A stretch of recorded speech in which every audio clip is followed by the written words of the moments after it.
Question based on the barometer. तो barometer पे जो क्वेश्चंस हैं उसकी हम बात करते हैं। First question, reading of a mercury barometer inside a stationary lift is 76 centimetre. Stationary lift, then find out its reading when it is placed inside a lift that is accelerating upward with an acceleration of 9 metre per second square. और यहाँ पर जो जी का value है वो हम लोग 10 metre per second square consider करके चले। राइट। तो एक्चुअली क्या हो रहा है सर यहाँ पर कि जब लिफ्ट स्टेशनरी है जी, ये तो हमें पता है कि लिफ्ट चाहे स्टेशनरी हो, चाहे वो किसी एक्सेलरेशन से अपवर्ड या डाउनवर्ड एक्सेलरेट करे या यूनिफॉर्म वेलोसिटी से ऊपर चले, लिफ्ट के अंदर जो एटमॉस्फेरिक प्रेशर उसकी वैल्यू कांस्टेंट रहनी है। यानी जब लिफ्ट हमारी रेस्ट पे थी तो भी प्रेशर पी नॉट, और बाद में जब वो मूव कर रही तो भी प्रेशर पी नॉट है। तो हम जो अगर इसकी बात करें सर क्वेश्चन की, तो हम सॉल्यूशन में क्या करने वाले हैं कि जो हमारा पी इनिशियल प्रेशर था, यानी जब हमारी स्टेशनरी लिफ्ट थी, क्या वो प्रेशर पी फाइनल के बराबर होगा? बिल्कुल सर, डेफिनेट है ना। तो पी इनिशियल हम कितना लिखने वाले हैं? Rho of mercury yes into G की वैल्यू कितनी लेने सर हमें? That is 10 metre per second square. तो हमने ये 10 लिया। हाँ जी। और एच हमारा 76 सेंटीमीटर है, तो इसको मैंने 70 सेंटीमीटर में पुट कर देता हूं ताकि हमें वो वैल्यू, बिल्कुल हमें जब राइट हैंड साइड में जाएंगे तो हमारा आंसर भी 76 आ जाएगा। And that will be equals to what? Rho of mercury again. Yes sir. But what is the g effective in this? Sir g effective, चूंकि हमारा जो लिफ्ट है वो अपवर्ड डायरेक्शन में एक्सेलरेट हो रहा है, तो हम लोगों ने ऑलरेडी सर मैकेनिक्स में सारी बातें पढ़ रखी है कि हमारा जो जी इफेक्टिव होगा that will be G plus A and that will be equals to 19 metre per second square. So this is what? 19 into multiplied by H जो हमें कैलकुलेट करना है। अब रो ऑफ मरकरी तो यहाँ कैंसिल आउट हो जाएगा। जी सर। और यहाँ से एच की वैल्यू हमें कितनी मिल रही है sir? That will be equals to 40 centimetre. 76 divided by 19 will be what? 40 centimetre. तो बच्चों ये बात यहां क्लियर हो जाना चाहिए कि देखिए क्या होता है, अगर हम एटमॉस्फेरिक प्रेशर को कांस्टेंट मान के चलते हैं तो हमारा जो रो जी एच है उसका जो मल्टीपल जो प्रोडक्ट है वो कांस्टेंट होगा। और इस केस के अंदर क्योंकि हमारा मरकरी का डेंसिटी भी चेंज नहीं होगा, तो फिर हम डायरेक्टली रिलेशन यूज कर सकते हैं G1 H1 equals to G2 H2। Right sir, यहाँ पे हम लोगों ने एक कॉन्सेप्ट जो हमने पढ़ा था उसको यूज भी किया है। वो कॉन्सेप्ट था हमारा इनकम्प्रेसिबल फ्लूइड का। हम लोग यहाँ पे ये बात कह रहे हैं कि हमारा लिफ्ट जो है वो चाहे स्टेशनरी हो चाहे वो एक्सेलरेट कर रहा हो, मरकरी का जो डेंसिटी है that will remain the same. That means हमारा मरकरी का डेंसिटी दोनों केसेस में सेम रहा, उसमें कोई चेंज नहीं है। बट हमारा जो एक्सेलरेशन ड्यू टू ग्रेविटी की वैल्यू जो पहले 10 हम लोग ले रहे थे न्यूमेरिकल में, अब वो इफेक्टिवली बदल गई है और वो 10 + 9 हो गई, दैट इज 19। सर इसमें एक मेरा छोटा सा क्वेश्चन और है, क्योंकि बच्चे अक्सर हमसे भी पूछते हैं कि यहां पर जब हम सब कुछ SI यूनिट में बात कर रहे हैं तो हमने यहां पर जो हाइट था उसको मीटर में क्यों नहीं बदला? देखिए सर क्या है कि अगर हम LHS और RHS में दोनों तरफ ही हम सेम पैरामीटर्स यूज कर रहे हैं तो उससे कोई फर्क नहीं चलता। अगर मैं इसको यहाँ पर डिवाइड करके 100 लिख देता मीटर में कन्वर्ट करके, तो मुझे यहाँ भी डिवाइड करना पड़ता, हमारा 100 कैंसिल आउट हो जाता। डेफिनेटली हम लोगों को बस ये ध्यान रखना है कि अगर हमने यहाँ पे जो है हाइट को सेंटीमीटर में लिया है तो हमारा आंसर साइड में जो आंसर आएगा वो ऑटोमेटिकली आपका सेंटीमीटर में आ जाएगा। अगर मैं इसको मीटर में कन्वर्ट कर लेता तो मेरा आंसर मीटर में आता, that will be 0.4 metre I think. 0.4 right sir. Yes. तो अब बढ़ते हैं आगे नेक्स्ट क्वेश्चन की तरफ, और वो है देखिए Pascal's law. Pascal's law is very interesting law in hydrostatics and very very important, very very important for us. इस पे काफी क्वेश्चंस आते हैं बच्चों और बहुत आसानी से आप डील कर सकते हैं। इसको समझना बहुत इंपॉर्टेंट है। Generally most of the cases के अंदर जब हम क्लासरूम में पढ़ाते हैं तो बच्चों के बहुत ज्यादा जो सवाल अराइज होते हैं पास्कल्स लॉ, वो इसलिए होते हैं कि वो पास्कल्स लॉ को गलत तरीके से प्रेडिक्ट कर लेते हैं। तो हम पास्कल्स लॉ को कैसे डिफाइन करेंगे? हमारे पास एक वेसल है जिसके अंदर ऑलरेडी कोई फ्लूइड भरा हुआ है, इनकम्प्रेसिबल फ्लूइड भरा हुआ है, और इसके ऊपर हमने कोई पिस्टन लगा रखा है सर। राइट। अब पिस्टन के ऊपर अगर हम कोई फोर्स F अप्लाई करते हैं तो फोर्स अप्लाई करने पर यहां इस पॉइंट पर कुछ ना कुछ प्रेशर बढ़ेगा। मान लो ये जो पिस्टन है उसका एरिया, अगर हम इससे बात करेंगे इस पिस्टन का एरिया हम A कंसीडर कर लें सर जी, तो फोर्स F अप्लाई करने पर इस कैपिटल A मैंने इसका एरिया कंसीडर कर लिया, यहां जो प्रेशर इंक्रीज होगा वो इंक्रीज इन प्रेशर कितना होगा sir? That is equal to F by A। Yes. अब क्या होता है सर कि जब हमने ये फोर्स अप्लाई नहीं किया तो हमें पता है कि फ्लूइड कॉलम की वजह से भी प्रेशर एग्जिस्ट करता होगा ऑलरेडी, तो प्रेशर तो पहले भी था बच्चों। अब हमने जब यहां पिस्टन के थ्रू फोर्स अप्लाई किया तो हमने कहीं ना कहीं फोर्स अप्लाई करके उस पर प्रेशर इंक्रीज कर रहे हैं। तो पास्कल्स लॉ क्या बोलता है कि जो प्रेशर हमने यहां इंक्रीज किया है वो इक्वली ट्रांसमिट होगा in whole fluid as well as walls of the container without any change. यानी जितना प्रेशर मैंने यहां बढ़ाया है, अगर मान लो मैं कहता हूं कि मैंने यहां प्रेशर 10 न्यूटन पर मीटर स्क्वायर का बढ़ा दिया तो हर जगह प्रेशर उतना ही बढ़ जाएगा। इनफैक्ट वॉल्स पे भी जाएगा। अगर मैं सेंटर पॉइंट की बात करूं तो वहां पे भी प्रेशर बढ़ जाएगा। सर क्या इस बात को हम लोग ऐसा कह दें कि change in pressure is equally transmitted without getting diminished in all over the enclose container on the wall and in the fluid also. Right. That means when we applied change in pressure. Pressure तो already exist था उसमें। बिल्कुल। अगर हम किसी enclose vessel के अंदर भरे हुए फ्लूइड के अंदर कोई चेंज इन प्रेशर अप्लाई करते हैं बच्चों, तो वो जो भी हमने प्रेशर में चेंज किया है, that change is equally transmitted in whole fluid as well as walls of container also. तो हमने यहां डेफिनेशन इसकी दे दी, if pressure in an enclose fluid is changed at a particular point, the change is transmitted to every point of the fluid as well as the walls of the container without any change in its magnitude.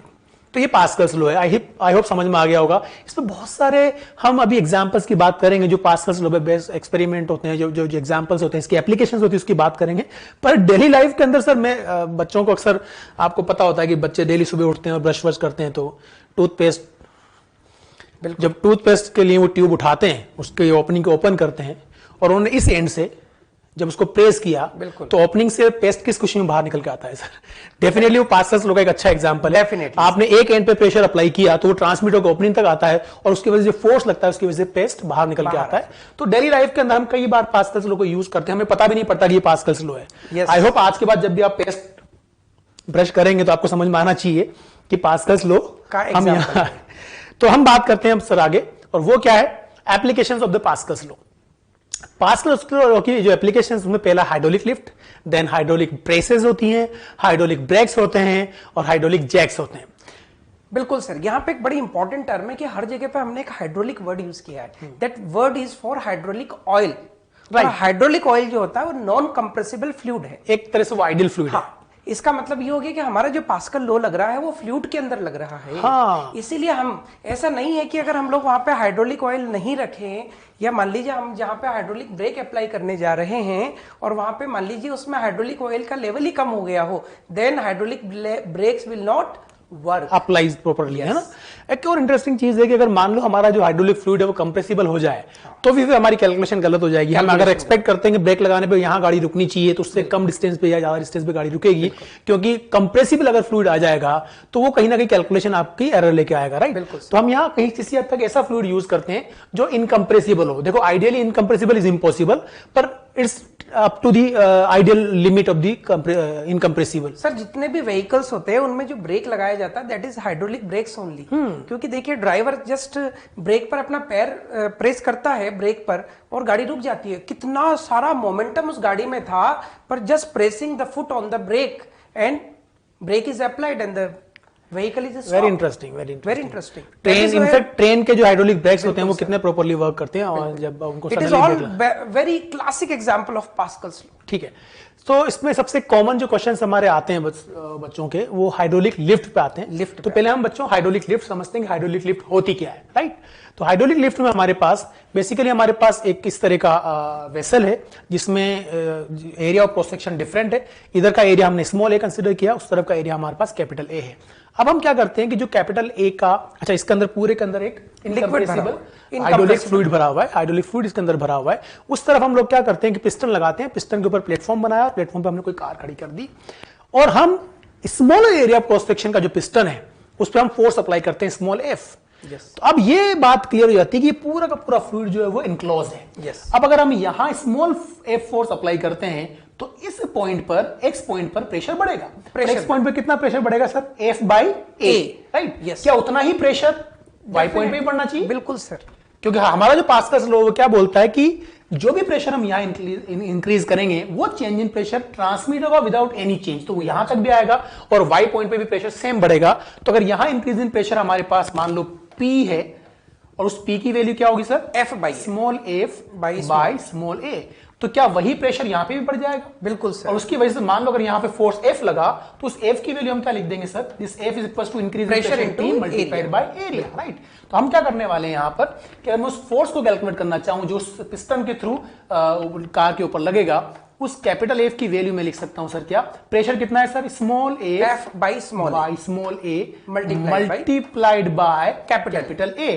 क्या इसको मैं और आसान तरीके से लिख सकता हूं? Capital A divided by small a multiplied by small f। यहां से आपको बहुत आसानी से समझ में आ जाता है। वो क्या समझ में आता है कि अगर मान लो मैं यहां 10 न्यूटन का फोर्स अप्लाई करता हूं और लार्जर पिस्टन का एरिया स्मॉलर पिस्टन के कंपैरिजन में 100 टाइम्स है, तो सर यहां तो पे दिस 100 न्यूटन हो जाएगा। हाँ, 1000 न्यूटन का फोर्स मतलब लगेगा। ये बड़ा इंटरेस्टिंग हो गया कि by 10 newton force we are doing a work of 1000 newton with the help of Pascal law, right? तो यहां पर देखिए 10 न्यूटन का फोर्स बच्चों बहुत कम होता है, it's 1 kg weight. Generally force को अपन केजी वेट में बात करते हैं। 10 किलो वजन कोई बच्चा कंफर्टेबली उठा लेता है, तो 10 kg वेट का मतलब हो गया कितना? 100 न्यूटन। तो अगर मैं 10 kg के बराबर यहां फोर्स अप्लाई करता हूं, 10 kg वेट के बराबर फोर्स अप्लाई करता हूं, तो यहां लगने वाला फोर्स कितना हो जाएगा सर? 1000 kg wait. हाँ, मतलब हम लोग यहां पे 100 टाइम्स भारी वजन की बॉडी को उठा सकते हैं, राइट?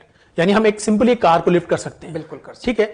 तो ये हाइड्रोलिक मैकेनिज्म जो है आज बहुत सारी जगहों पे यूज होता है। पुराने जमाने में इसकी जगह चेन पुली सिस्टम यूज हुआ करता था, जो बहुत कॉम्प्लिकेटेड भी होता था और मुश्किल भी होता था।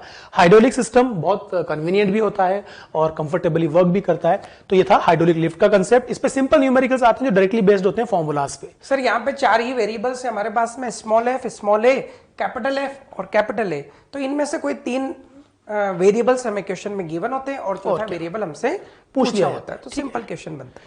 चलिए सर, नेक्स्ट बात करते हैं हम लोग क्वेश्चन की। ये क्वेश्चन क्या है? देखिए यहां पर हमारे पास हाइड्रोलिक मैकेनिज्म बेस्ड क्वेश्चन है और वो क्वेश्चन ये है कि आपसे पूछा है find the force required to lift the car. ठीक है।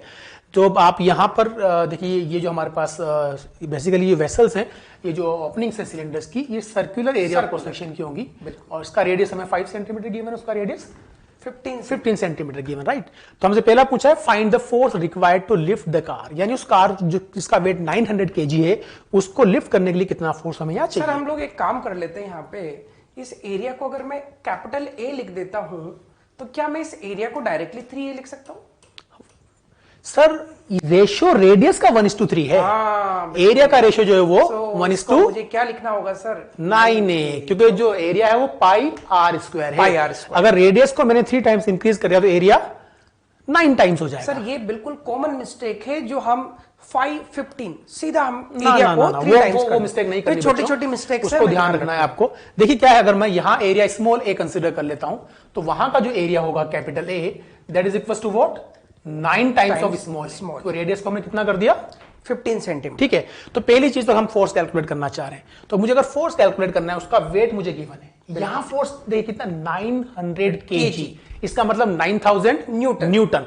तो जो मेरा फोर्स रिक्वायर्ड है वहां पर, बिल्कुल सर, वो 9000। तो हमारा जो भी फॉर्मूला आया था सर, उस फॉर्मूले में हम बात कर सकते हैं। देखिए सबसे पहले मैं बात कर रहा हूं, इस सेकंड क्वेश्चन अभी हम सोल्व करेंगे। तो सोल्यूशन का जो पहला पार्ट है उसमें हम सिंपल बात कर रहे हैं सर कि हमारा जो फॉर्मूला आया था उसमें अपन ने बात की प्रेशर इक्वल करके। yes. तो वो small F by small A equal to capital F by capital A. बिल्कुल। अब देखिए यहां पे क्या है, मुझे स्मॉल ए की वैल्यू पूछिए, तो मैं स्मॉल ए को कैलकुलेट कर सकता हूं। स्मॉल एफ की वैल्यू में कैलकुलेट कर सकता हूं कैसे?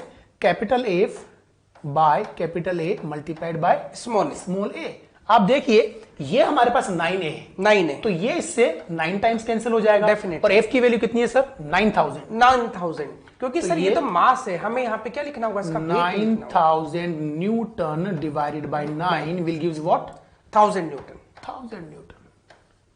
तो ये हुआ 1000 न्यूटन। तो हमें 1000 न्यूटन का फोर्स अप्लाई करना पड़ेगा यहां पर। दूसरा हमसे पूछा find the pressure required for it.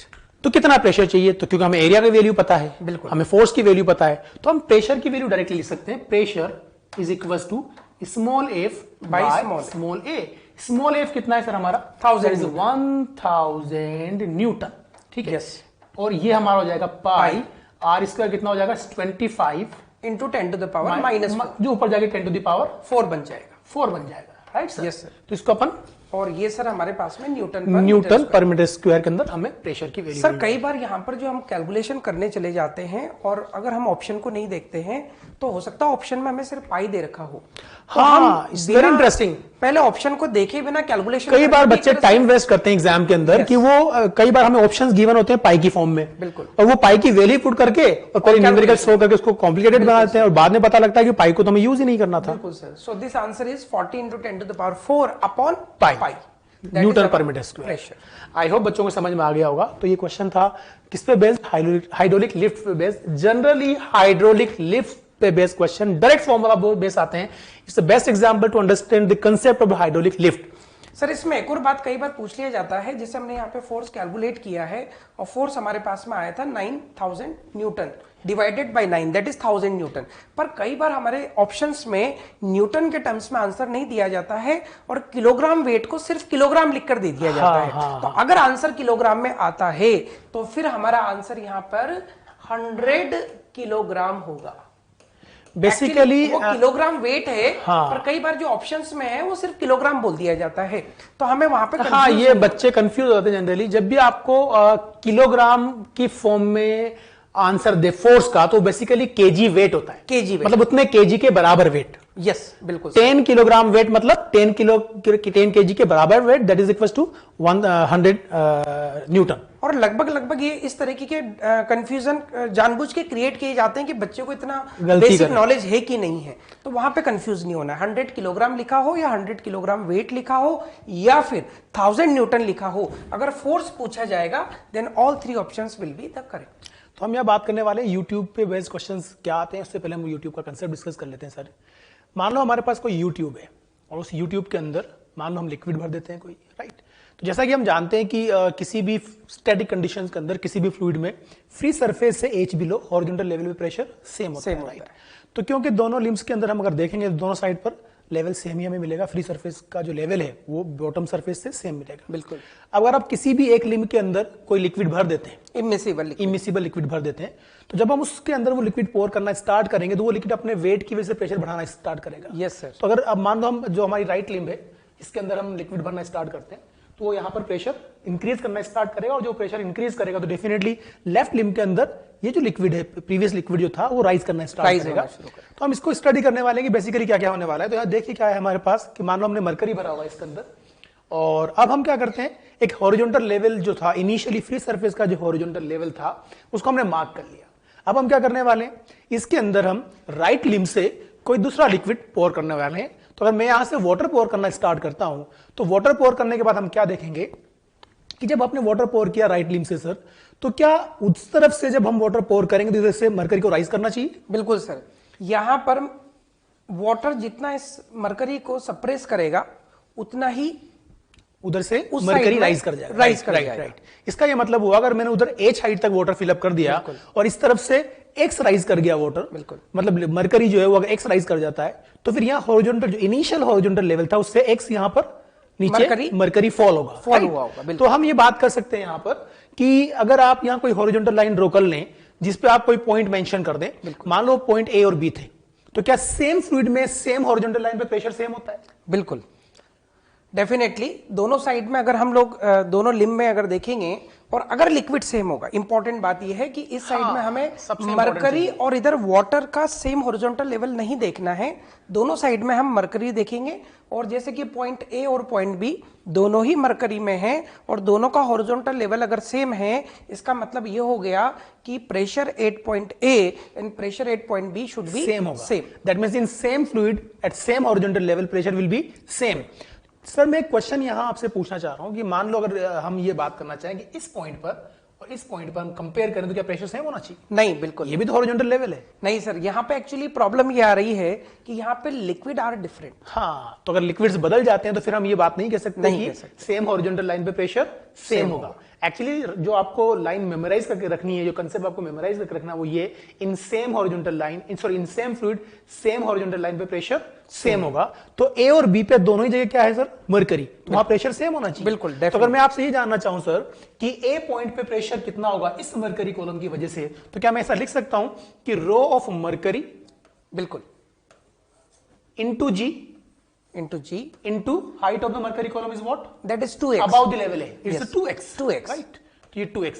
क्या उतना ही प्रेशर उस B पॉइंट पे होगा? बिल्कुल तो वहां क्या लिखेंगे सर हम? Rho of water into G multiplied into by H height water. Of the water column. Yes. तो यहाँ हम क्या देखते हैं कि G जो है वो कैंसिल आउट हो जाएगा. Cancel out हो और यहाँ से आप x की वैल्यू कैलकुलेट कर सकते हो. तो जब ये x की वैल्यू में कैलकुलेट करूंगा तो x is equal to what sir? This will becomes rho of water HW divided by rho of mercury multiplied by HW. लेकिन ये जो 2 है उसको हम यहां लिख देते हैं. बिल्कुल. तो हमारा जो x की वैल्यू मिल जाएगी वो क्या मिल जाएगी सर? यहां पर rho of water divided by 2 times of rho mercury multiply by height of the water column. तो ये बहुत कॉमन सा कंसेप्ट है जो आपको बहुत कॉमनली क्वेश्चन के अंदर यूज करना है. इसके बाद वाला जब हम न्यूमेरिकल देखेंगे तो हम इसी कंसेप्ट को यूज करेंगे. और देखिए उस न्यूमेरिकल के अंदर हम किस तरह से इस सर कंसेप्ट एक को छोटा सा डाउट मुझे यहाँ पे आ रहा था कि हमने यहाँ पर जो है एटमॉस्फेरिक प्रेशर को कंसीडर क्यों नहीं किया? हाँ, it's right.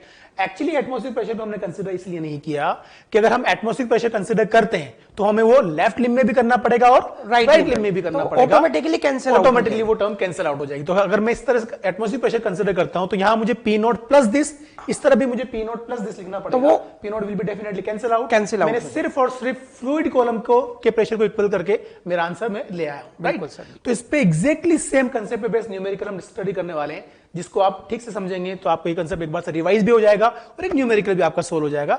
The question is what? हमारे पास क्वेश्चन है An open U-tube of same cross-sectional area contains mercury.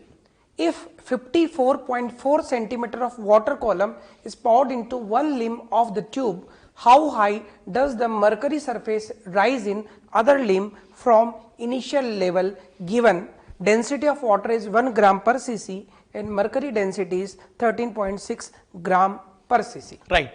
तो क्वेश्चन के अंदर हमसे पूछा है कि how high does the mercury surface rises in the other limb Yes. From initial level. तो क्या यहां अगर हम उस डायग्राम को कंपेयर करें तो हमसे एक्स की वैल्यू पूछी है?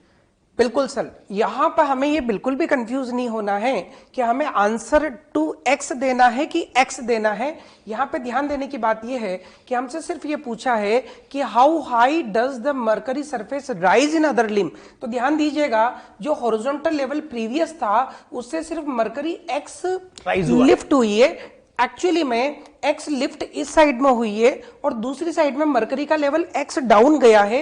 इसलिए मरकरी के लेवल का दोनों साइड में जो डिफरेंस है वो 2x है, पर आंसर हमारा x होगा. यानी हमने प्रीवियस कंसेप्ट में जो x डिराइव किया था क्या उसी में हम वैल्यू पुट करके आंसर ला सकते हैं सर? बिल्कुल सर. तो हम x की वैल्यू कैलकुलेट कर लेते हैं. x is equal to rho of water divided by 2 times of rho of mercury and whole is multiplied by H water. height of the water column. तो rho of water is what? This is 1. हम CGS में रख सकते हैं value sir? बिल्कुल sir, क्योंकि हम वैसे भी यहाँ पे रेशियो ले रहे हैं तो कैंसिल आउट हो जाएगा. This is 1 divided by 2 multiplied by 13.6 multiplied by what is the height of the water? Height of water is given as 54.4 centimeter.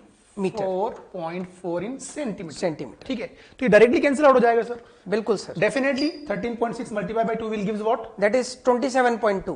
And ये पूरी टर्म इससे कैंसिल करेंगे तो 2 आ जाएगा. बिल्कुल. तो आंसर विल बी आंसर होगा वो मिलेगा 2 सेंटीमीटर. 2 सेंटीमीटर. आई होप बच्चों आपको समझ में आ गया होगा. बहुत ही कंफर्टेबली हमने इस न्यूमेरिकल को सोल्व कर लिया. जो प्रीवियस कंसेप्ट आपको एक्सप्लेन किया था हम लोगों ने उसी कंसेप्ट पे बेस्ड ये न्यूमेरिकल था. तो हमने इसमें फॉर्मूला बेस्ड वैल्यू पुट की और हमें आंसर मिल गया. नेक्स्ट कंसेप्ट भी यूट्यूब पे बेस्ड है सर. नेक्स्ट न्यूमेरिकल भी वो हम बात करते हैं किस तरह से इसको आप एक्सप्लेन करेंगे. A U-tube is partially filled with water. Oil which does not mix with water is next poured into one side until water rises by 25 centimeter on other side. If the density of oil is 0.8 gram per cc, find the height of oil level which stand higher than the water level. Sir यहां पर actually में जो question दे रखा है हमें उसमें initially दोनों side में लेफ्ट लिम और राइट लिम में वाटर का लेवल सेम था और नेचुरली वो सेम भी होना चाहिए. और फिर हमने क्या किया है कि जो राइट लिम है उसमें जैसा कि प्रीवियस क्वेश्चन में भी किया था इस बार हमने यहाँ पे ऑयल को पॉर किया है और ऑयल का जो हाइट है दैट इज h नॉट. अब जब हम यहाँ पे ऑयल को पॉर करेंगे तो यहां से इस पॉइंट पर जो इनिशियली वाटर का लेवल था उस पर प्रेशर इंक्रीज होने लगेगा, और प्रेशर इंक्रीज होगा तो वाटर का लेवल राइट लिम में डाउन जाएगा। लेटर से वो यहां पर डाउन जो गया है वो हमें ऑलरेडी दे रखा है 25 सेंटीमीटर, तो राइट लिम में 25 सेंटीमीटर जो है लेवल डाउन गया, तो लेफ्ट लिम में 25 सेंटीमीटर ऊपर चला गया है। इसका मतलब ये हो गया कि अगर हम लेफ्ट लिम में पॉइंट ए लें और राइट लिम में पॉइंट बी लें जो कि दोनों साइड में वाटर कॉलम में है, तो ए पर हमारा जो हाइट है वाटर का दैट इज 50 सेंटीमीटर, और अगर हम राइट साइड में देखेंगे तो that height is because of oil column, and that is equal to given H naught. Yes, and we are going to find the value of H naught. तो हमें ए और B पे प्रेशर की equality ले लेनी और कुछ नहीं करना, राइट है। तो what is the pressure at A if we say pressure at A is equal to pressure at B. So what is the pressure at A? Definitely we can write rho of water is what, directly हम numerical value put कर दें sir. बिल्कुल sir, तो rho of water is what 1 CGS में ले लिया हमने, बिल्कुल 1 into height of the water column is 50 centimetre, 50 centimetre about that point, yes, ठीक है। और ये हो गया हमारा G, that must be equal to what H naught, and its density is what 0.8 relative density। हाँ, ये एक्चुअली मैं ये 0.8 जो लिखा है तो मैं यहाँ पे एक वर्ड लगा देता हूँ दैट इज रिलेटिव डेंसिटी, हाँ, then it will be okay. हाँ, right. So this becomes what 0.8 multiplied by H multiplied by H naught ना, H naught multiplied by G। यहाँ पे हम G को कैंसिल आउट कर देंगे और यहाँ से H नॉट की जो वैल्यू हमें मिलेगी that will be equal to what 50 upon 50 divided by 0.8, 0.8। इसको हम चाहें तो 500 डिवाइडेड बाय 8 सेंटीमीटर भी लिख सकते हैं, बिल्कुल right sir. So this is the answer of the question, right. तो एग्जैक्टली सेम क्वेश्चन था, एक सेम कंसेप्ट पे बेस्ड था। तो 2 या 3 क्वेश्चंस के बाद तो बच्चों को काफी हद तक समझ में आ गया होगा कि किस तरह से यूट्यूब पे बेस्ड न्यूमेरिकल सोल्व किए जाते हैं। प्री मेडिकल में इस तरह के क्वेश्चन बहुत कंफर्टेबली, बहुत आसान क्वेश्चन पूछे जाते हैं। अगर आप इन क्वेश्चन की प्रैक्टिस करेंगे तो डेफिनेटली आपको वहां पे काफी फ्रूटफुल रिजल्ट मिलेंगे। बिल्कुल। अब हम बात करते हैं नेक्स्ट कंसेप्ट की, और वो है हमारे पास next question, that is what calculate the value of H in U tube shown in the following figure. Density of oil is 0.9 gram per centimetre cube, density of carbon tetrachloride is 1.6 gram per centimetre cube, and density of mercury is 13.6 gram per centimetre cube, right. यहां हमसे क्या कहा है sir कि हमारे पास एक U tube है जिसके अंदर हमने क्या हुआ कि ऑलरेडी मरकरी कहीं भरा हुआ था, राइट। बिल्कुल। उसके लेफ्ट लिम्ब में हमने कोयल भरा हुआ है और राइट लिम्ब के अंदर हमने कार्बन टेट्राक्लोराइड भरा हुआ है, राइट। अब हमें कैलकुलेट करना है यहां पर कि बेसिकली हमें H की वैल्यू इन्होंने पूछी है कि H की वैल्यू क्या होनी, राइट।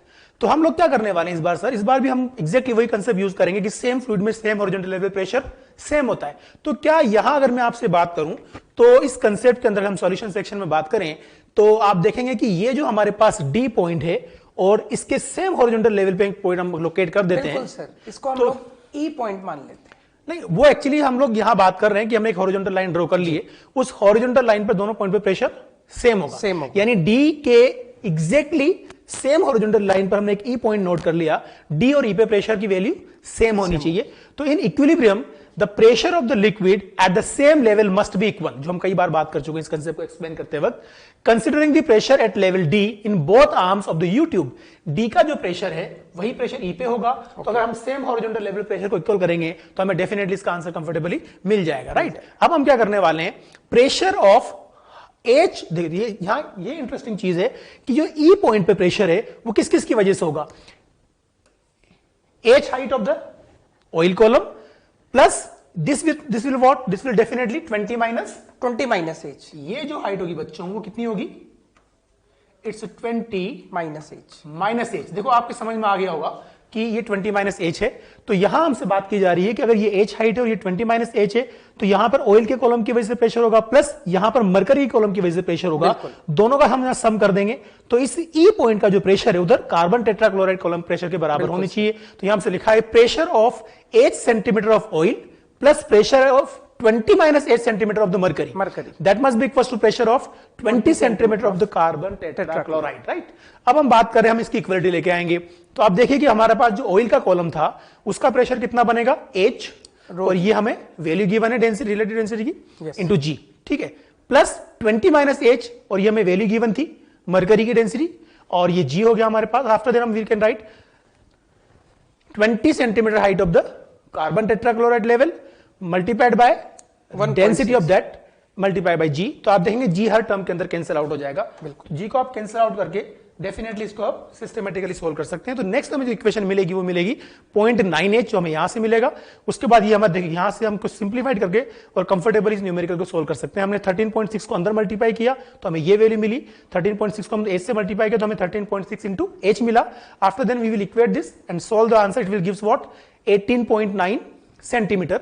तो ये बहुत आसान सा क्वेश्चन था। इसमें हमने क्या करा, दोनों लिम्स में दो different kind of the fluids भर दिए और फिर हम कंपेयर कर रहे हैं कि हमें बेसिकली कोई भी एक पैरामीटर आपसे पूछ लिया जाएगा। यहां पर देखो आपको हाइट गिवन थी ऑलरेडी 20 सेंटीमीटर, इसलिए आपसे एज की वैल्यू पूछ ली। हो सकता है आपको कहीं पे इस एज की वैल्यू भी गिवन हो, वो भी गिवन हो और उसकी डेंसिटी आपसे पूछ ली जाए। तो अलग अलग तरह के क्वेश्चंस यहां से पूछे जा सकते हैं, पर सभी क्वेश्चंस को एक्सप्लेन करने का जो कंसेप्ट है वो यूट्यूब पे बेस्ड होगा। I hope. बिल्कुल सर। यहाँ पे कुल मिला के हमारे पास में एक इक्वेशन बन रही है, तो हमारे पास में भी हार्डली एक ही ऐसा वेरिएबल होगा जो अननोन होगा, बाकी सारे पैरामीटर्स क्वेश्चन में गिवन होगा।